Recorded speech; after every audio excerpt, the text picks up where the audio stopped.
Hello my dear students, स्वागत करती हूँ आप सभी का आपके अपने यूट्यूब चैनल सितंबर शिल्पी क्लासेस में। फ्रेंड्स, आज की क्लास में हम लोग कुछ इम्पोर्टेंट क्वेश्चन करेंगे और सभी लोग रिस्पॉन्स करेंगे।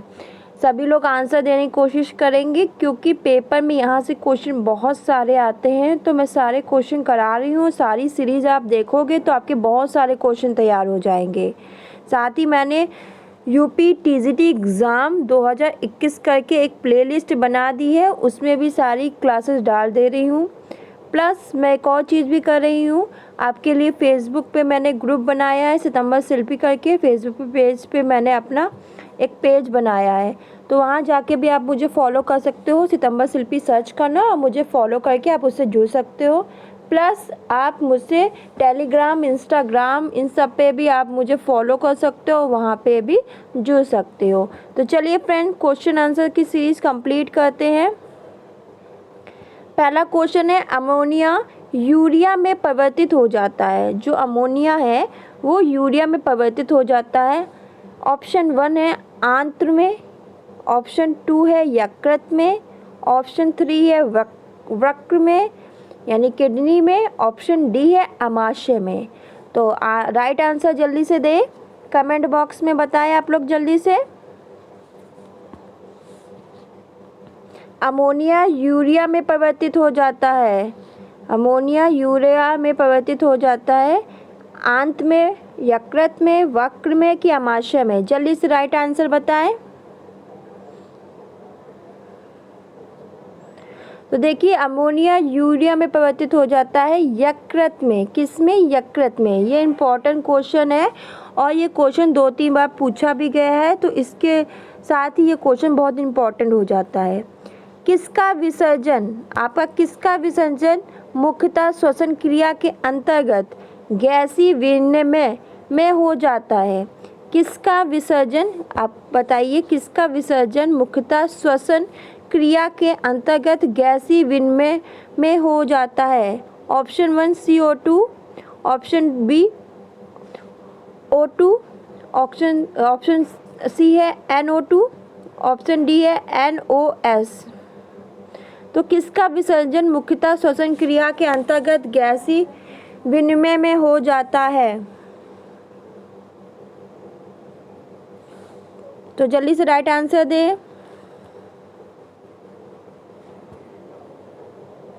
किसका विसर्जन मुख्यतः श्वसन क्रिया के अंतर्गत गैसीय विनिमय में हो जाता है?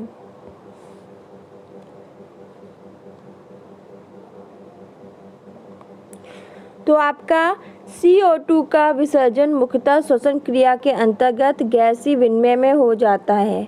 प्रत्येक वक्र का आकार लगभग होता है कितना? 11 सेंटीमीटर लंबा, 6 सेंटीमीटर चौड़ा, 2.5 सेंटीमीटर मोटा। यह ऑप्शन बी 12 सेंटीमीटर लंबा होता है, 5 सेंटीमीटर चौड़ा होगा, 3.5 सेंटीमीटर मोटा होगा। यह ऑप्शन 3 है 10 सेंटीमीटर लंबा होगा, 6 सेंटीमीटर चौड़ा होगा, 2.5 सेंटीमीटर मोटा होगा। ऑप्शन डी है 10 सेंटीमीटर लंबा, 7 सेंटीमीटर चौड़ा, 2.8 सेंटीमीटर मोटा। तो प्रत्येक वक्र का आकार लगभग कितना होता है, इसका आंसर बताएं। ऑप्शन 1, बी, सी, डी, इनमें से कौन सा राइट आंसर है? जल्दी से आंसर दे। प्रत्येक वक्र का आकार लगभग कितना होता है? ऑप्शन ए राइट है कि ऑप्शन बी राइट है कि ऑप्शन सी राइट है कि ऑप्शन डी राइट है? कौन सा राइट आंसर है? प्रत्येक वक्र का आकार लगभग कितना होता है? जल्दी से फास्ट रिप्लाई दिया करें, जल्दी से आंसर दिया करें, आप लोग रिस्पॉन्स जल्दी किया करें। तो इसका राइट आंसर है सी। प्रत्येक वक्र का आकार लगभग 10 सेंटीमीटर लंबा, 6 सेंटीमीटर चौड़ा, 2.5 सेंटीमीटर मोटा होता है।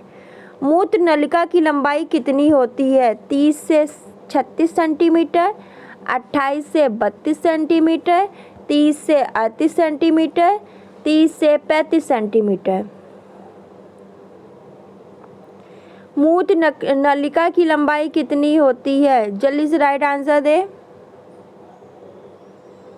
मूत्र नलिका की लंबाई कितनी होती है?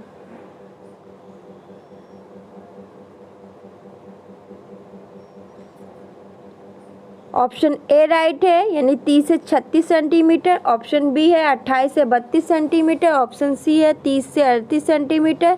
ऑप्शन डी है 30 से 35 सेंटीमीटर। तो इसका राइट आंसर है ऑप्शन डी, 30 से 35 सेंटीमीटर होती है। मूत्र नलिका की जो लंबाई है, मूत्र नलिका की जो लंबाई है वो 30 से 35 सेंटीमीटर होती है। मूत्र का पीला रंग किस कारण होता है? यकृत के कारण, यूरोक्रोम के कारण, आमाशय के कारण, अमोनिया के कारण। जो मूत्र है उसका पीला रंग किस कारण होता है? मूत्र का पीला रंग किस कारण होता है? जो आपकी जो मूत्र होती है उसका पीला रंग किस कारण हो जाता है? जल्दी से राइट आंसर दे। यकृत के कारण, यूरोक्रोम के कारण, आमाशय के कारण, अमोनिया के कारण। तो देखिए मूत्र का पीला रंग यूरोक्रोम के कारण होता है। पाइरुविक अम्ल का उपयोग किस चक्र में ऊर्जा उत्पादन हेतु किया जाता है? ऑर्निथीन चक्र, सिटुलिन चक्र, क्रेब्स चक्र, इनमें से कोई नहीं। तो राइट आंसर जल्दी से, पाइरुविक अम्ल का उपयोग किस चक्र में ऊर्जा उत्पादन हेतु किया जाता है? क्वेश्चन नंबर 6 का आंसर दे। जल्दी से रिप्लाई दिया करें आप लोग। ये क्वेश्चन सेम टू सेम ऐसे आपको पेपर में मिलेंगे और इम्पोर्टेंट क्वेश्चन आते हैं। आप सारी सीरीज जरूर देखिए। साथ ही अगर आपको नोटिफिकेशन नहीं मिलती है तो आप चैनल को सब्सक्राइब कर लो, जिससे आपको मेरी क्लास की नोटिफिकेशन मिल जाया करेगी तुरंत और आप मेरी क्लास आराम से अटेंड कर सकते हो। पाइरुविक अम्ल का उपयोग किस चक्र में ऊर्जा उत्पादन हेतु किया जाता है? तो इसका राइट आंसर है ऑप्शन सी, क्रेब्स चक्र। निम्न में से कौन सा उत्सर्जी अंग नहीं है? आमाशय, यकृत, वक्र, त्वचा।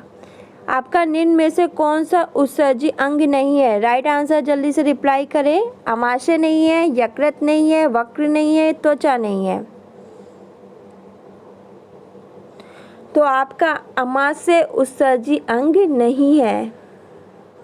मूत्र का निर्माण किस अंग से होता है? आमाशय से, गुदा से, वक्र से, फेफड़े से। जो मूत्र है उसका निर्माण किस अंग से होता है? आमाशय से होता है, गुदे से होता है, वक्र से कि फेफड़ों से? तो मूत्र का निर्माण हमारा वक्र से होता है। पसीना किस अंग द्वारा निकलता है? हृदय से, त्वचा से, नाक से, कान से। जो पसीना है वो हमारा किस अंग से निकलेगा? हृदय से निकलेगा, त्वचा से निकलेगा, नाक से निकलेगा कि कान से निकलेगा?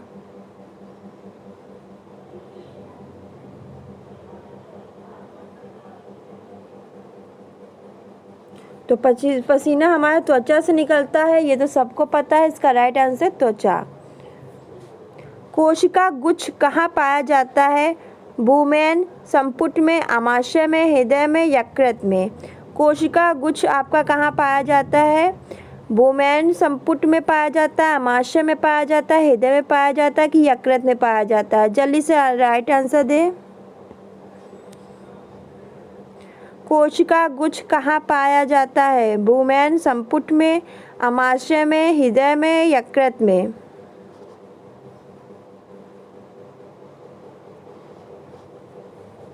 तो आपका कोशिका गुच्छ भूमेन संपुट में पाया जाता है।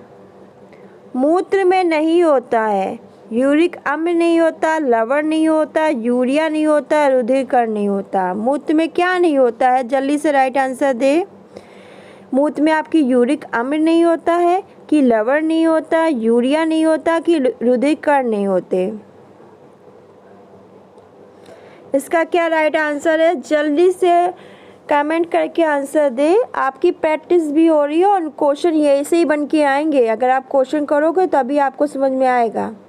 तो मूत्र में आपका रुधिरकण नहीं होता है। Option D right answer. त्वचा का कार्य क्या है? सुरक्षा देना, उत्सर्जन करना, विसर्जन का, वक्र का। त्वचा का कार्य क्या है? सुरक्षा का, उत्सर्जन का, विसर्जन का या वक्र का? ये तो कुछ क्वेश्चन ऐसे हैं कि आप देख के ही अंदाज़ा लगा सकते हो। त्वचा का कार्य क्या है? त्वचा का, उत्सर्जन का, विसर्जन का कि वक्र का? ये आपका ये होमवर्क में दे रही हूँ।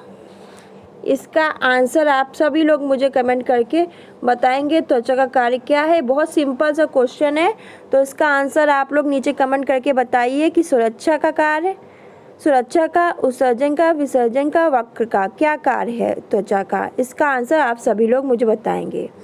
उत्सर्जन तंत्र का मुख्य कार्य क्या होता है? वध के हानिकारक पदार्थों का विसर्जन करना, शरीर को आकार प्रदान करना, शरीर के भार को नियंत्रित करना, इनमें से कोई नहीं। उत्सर्जन तंत्र का मुख्य कार्य क्या है? वध व हानिकारक पदार्थ को बाहर निकालना, शरीर को आकार प्रदान करना, शरीर के भार को नियंत्रित करना, इनमें से कोई नहीं। तो देखिए, उत्सर्जन तंत्र का प्रमुख कार्य होता है वध व हानिकारक पदार्थों का विसर्जन करना। त्वचा के उत्सर्जक कार्यों को ध्यान में रखते हुए इसे कहते हैं, त्वचा के उत्सर्जक कार्यों को ध्यान में रखते हुए कहते हैं उसे रक्षात्मक अंग, पाचन अंग, तीसरा गुर्दा, कोशिकीय अंग।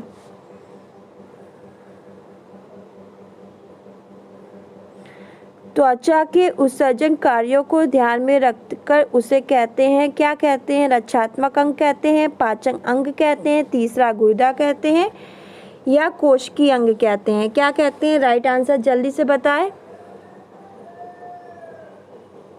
तो उसे हम तीसरा गुर्दा कहते हैं। वक्रों के सुचारू रूप से कार्य करने के लिए आवश्यक है गर्म जल पीना, ठंडा जल पीना, पर्याप्त मात्रा में जल पीना, सीमित मात्रा में जल पीना। वक्रों के सुचारू रूप से कार्य करने के लिए ज़रूरी है कि गर्म जल पीना, कि हम गर्म जल पिए, या ठंडा जल पीना, पर्याप्त मात्रा में जल पीना, सीमित मात्रा में जल पीना। देखिए, वक्र है यानी किडनी है, उसके सुचारू रूप से कार्य करने के लिए हमें ज़रूरी है कि हम पर्याप्त मात्रा में जल पिए, जितना हो सके अच्छी मात्रा में जल पीना चाहिए। तो उससे जो हमारे वक्र हैं वो सुचारू रूप से अच्छी तरह कार्य करेंगे, बढ़िया तरीके से वर्क करेंगे। तो ये थे कुछ इम्पॉर्टेंट क्वेश्चन आंसर। इसी के साथ ये क्लास फिनिश होती है। नेक्स्ट क्लास में नेक्स्ट टॉपिक के साथ मिलेंगे। ये आपको भी लगता है इम्पॉर्टेंट क्वेश्चन आंसर है, और यही question answer same to same आपके पेपर में पूछ लिए जाएंगे, और जब पूछ लिए जाएंगे तो आप कंफ्यूज हो जाओगे। तो इसलिए कहती हूँ सारे क्वेश्चन आंसर को ध्यान से पढ़ा करो, कमेंट बॉक्स में कमेंट दिया करो, आंसर क्वेश्चन आंसर करने की प्रैक्टिस करो। ऐसे ही आपके टीजीटी में, पीजीटी में, सब में ऐसे ही क्वेश्चन आने वाले हैं। क्वेश्चन होंगे, 4 ऑप्शन होंगे। अगर आपने मेरे चैनल को सब्सक्राइब नहीं किया तो सब्सक्राइब जरूर कर लेना, जिससे आपको मेरी लाइव क्लास की नोटिफिकेशन मिल जाएगी। फिर आप कहते हो मुझे लाइव क्लास की नोटिफिकेशन नहीं मिल रही, तो इसीलिए नोटिफिकेशन नहीं मिलती क्योंकि आपने चैनल को सब्सक्राइब नहीं किया होगा। तो फ्रेंड्स, आज के लिए बस इतना ही। मिलते हैं नेक्स्ट क्लास में कुछ नए क्वेश्चन के साथ जो आपके लिए इम्पोर्टेंट रहेंगे। धन्यवाद।